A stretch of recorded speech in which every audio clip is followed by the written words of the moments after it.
Lysyn yw Jigsaw. Mae Jigsaw wedi bod yn Aberteifi dros 5 mlynedd ar 20 nawr. Mae Jigsaw yma i helpu y plant a'r teulu.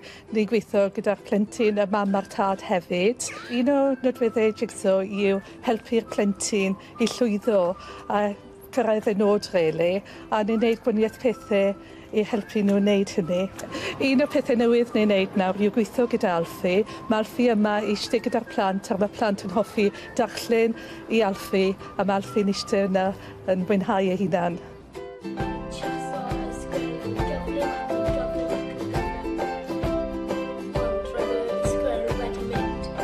O, mae Alfie ffantastig achos mae fe'n labrador a mae mor dywel a mae fe digon hapus i eistedd a gorwen a bod y plant, ni wedi gweld wahaniaeth yn y plant, bod nhw'n gallu eistedd adagau a bod digon hapus eistedd yna a bod nhw'n gallu darllen Cymraeg a Saesneg a mae nhw'n, ti'n gweld nhw dod mas o hunan wedyn pan maen nhw'n siarad ag e wedyn.